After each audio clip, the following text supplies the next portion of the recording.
peux vous dire une troisième chose. On ira ensemble vers ce nouvel ordre mondial.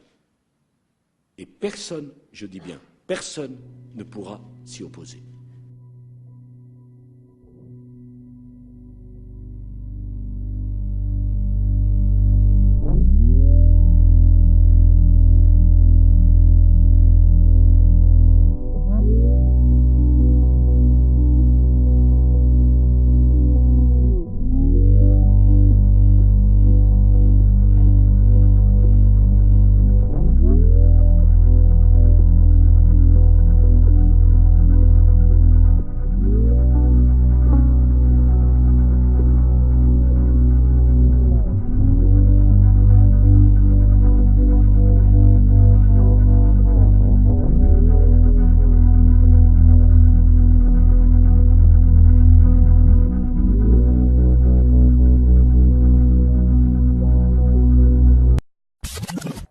Et maintenant, passons à la rubrique « Le saviez-vous »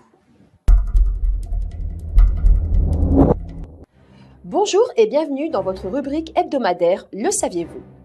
Dans un de nos précédents « Le saviez-vous », nous avions vu comment se déroule le dîner communautaire du CRIF, que nous avions nommé le dîner de pion. Dans ce repas, les convives s'installent à table devant le maître de cérémonie afin de recevoir ses recommandations pour l'année à venir. Et comme si cela ne suffisait pas, les chaînes de télévision du service public nous filment en direct les différentes étapes de cette soirée. Même si Passe l'Info n'a pas été convié à ce repas, contrairement à la fine fleur de notre classe politique, dont les deux prétendants à l'élection présidentielle, le saviez-vous de cette semaine s'arrêtera sur ce dernier dîner de pion, presque parfait. Le dîner du CRIF, que certains nomment Conseil représentatif des institutions sionistes de France, a donc eu lieu ce mercredi 8 février à Paris. Selon l'hebdomadaire Marianne, pour s'y inscrire, il fallait, je cite, « passer par le service de presse de l'Élysée ». Fin de citation. Ce qui montre encore une fois le double visage de la laïcité. Le parti antisioniste nous décrit sur son site le menu proposé aux invités ce soir-là. En entrée, l'apologie du sionisme par l'aveu même du président de la République qui considère Israël comme un miracle. La France ne transigera pas avec la sécurité d'Israël parce qu'Israël, c'est un miracle.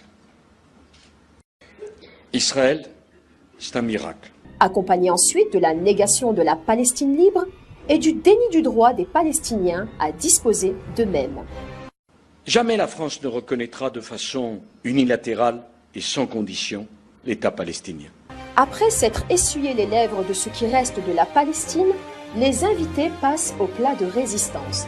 Un gros morceau, l'Iran et sa révolution islamique, agrémentée de la prétendue menace nucléaire iranienne.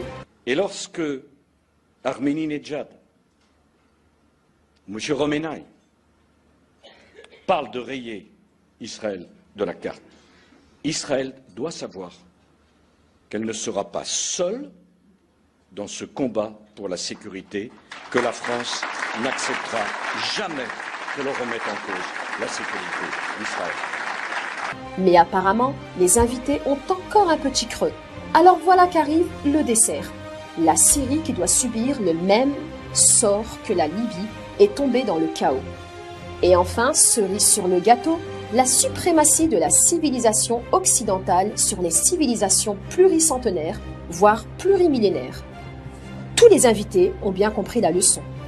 Ils ont une année pour digérer ce plat, mais avant même d'être repus, les voilà qui continuent à nous vomir leurs belles paroles de laïcité, de démocratie et de liberté. Et ceci devant un peuple français affamé de vérité. D'abord, nommer le mal. Qui ne voit que l'antisémitisme se cache de plus en plus sous le masque de l'antisionisme? Je l'ai dit lors du 75e anniversaire de la rafle du Veldiv, l'antisionisme est une des formes modernes de l'antisémitisme.